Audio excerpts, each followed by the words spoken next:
As we move into our differentiation between phonology and articulation and motor speech, we also have to consider our typical speech sound development, and that's because the expectations that we have for children at a young age are very different from our expectations of children at a later age. And this also goes into our adults, how the speech sounds were formed early, if there's damage later on, can affect how the person produces those speech sounds later. So we have a few questions that we can ask ourselves in terms of how speech development occurs. And the first question is, when does speech begin? And we have to be able to differentiate between speech and communication to determine what is actual speech and what is just communication. So communication really begins at birth. A child makes reflexive sounds, and the parent really embraces those sounds and responds to them. If the child is crying, they're fed, or they get their diaper changed, they're put down for a nap. But they also learn through interactions with the parent how to create different speech sounds. So as the articulators or the speech sound organs change over time and gain their ability to coordinate movements and reach different places in the mouth, the child learns different speech sounds. So really that communication begins at the very beginning, but speech really starts around 2 months, and that changes from those reflexive sounds with just ahs and crying or burping into cooing. And cooing is the production of vowel sounds. So that's an infant during the caregiver and child interactions that they might say, ah, ah. And they're really just playing around with their voice, learning how the different sounds change based on how they're moving their speech structures, and they're learning the responses of the caregiver to their different cooing or vocalizations. By 6 months, the infant is really babbling, which means that they're producing a string of simple consonants and vowel syllables. So instead of saying ah, they might say ba ba ba ba, da da da da. And it's really going to be those sounds in the front of the mouth. Over time, they're going to learn to coordinate and expand on those sounds, so that instead of saying ba ba ba ba, ba ba ba ba, they're going to say ba da ba, ba. And they're playing around with how to create those sounds, putting those phonemes together. By the first word, they have 1 or 2 true words.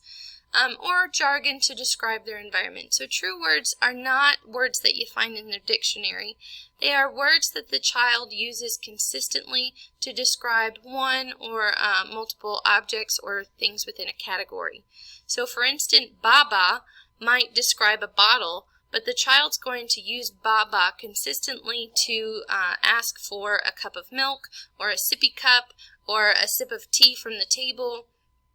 It's all going to be consistent across different areas. And then they might start getting more specific into baba only means the bottle, where cup means a sippy cup. So in order to help a child learn speech, we have to have 3 different areas. We have to have hearing to develop functional speech. We have to have muscle flexibility, and we have to have coordination of the muscles. So for hearing, we have to be able to hear those sounds and not just see the sounds. So for instance, if we're asking someone to watch our mouth, they're going to miss those sounds that are produced in the back of the mouth, like our K's and our G's. They might also have difficulty hearing different sounds, or the difference between an M and a B, because you can't see that an M is resonated through the nasal cavity, and so it might be resonated through the oral cavity as a B if the child doesn't have adequate hearing. For muscle flexibility, we have to have the muscles' ability to reach the different areas of the mouth. So the tongue has to be able to reach the roof of the mouth, it has to be able to protrude through the teeth, the lips have to be able to come together, the velum has to be able to touch the back of the tongue, which you learned about in our resonance module, that we really have to have that mobility of the velum to get different speech sounds. And finally, we have to have muscle coordination. So muscle coordination ensures that the speech sound is produced at the right time in the right place of the word. So think about the last time you were kind of stumbling around on different words and you couldn't quite get the word that you wanted to say out. So for instance, I recently was trying to say hay bale, but I said bay hail.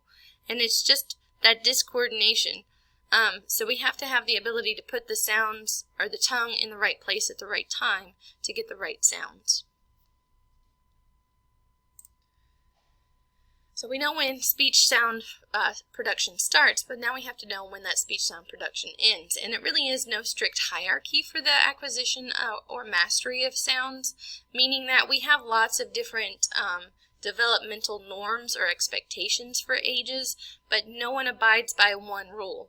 And it's because different populations are used to get those developmental norms. So it may be that in a lower socioeconomic status, if you have more of those children, it's going to take them a little bit longer to develop those speech sounds, and that can contribute to that overall developmental norm or expectations of development of speech sounds for that population.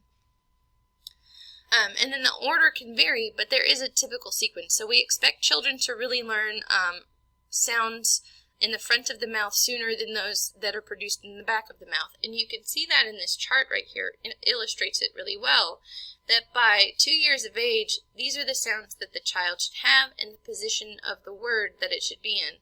So at the beginning, by 2 years, they should have B in the initial position of a word. They should have D in the initial position, H, M, N, and P.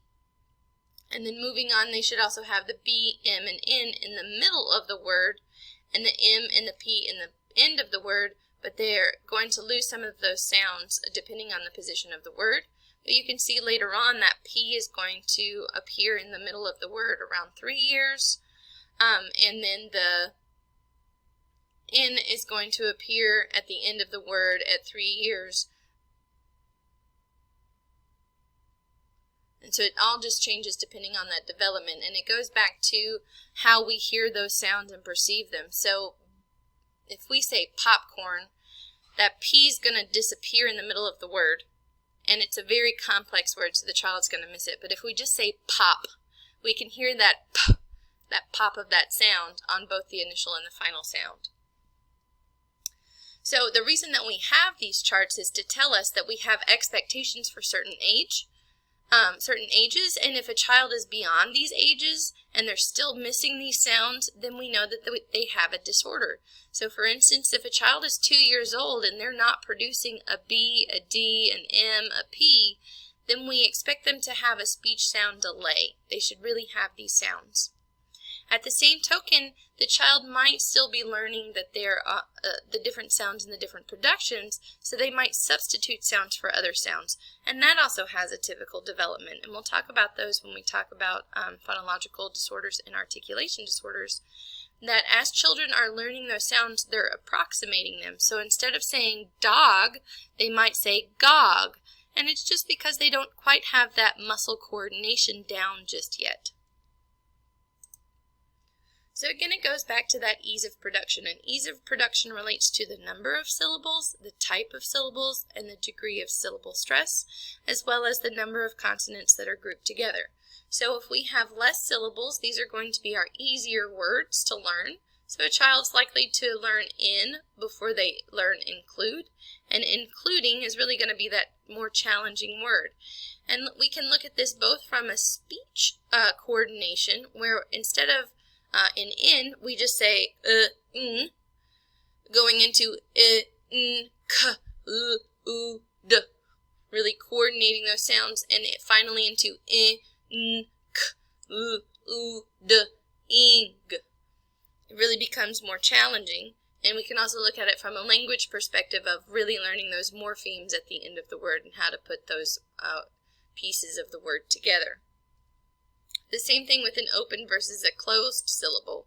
So those open syllables are going to be easier to learn than the closed syllables are, and the degree of stress relates to how easy those words are to learn, just because of that perception of the speech sounds and picking up those sounds.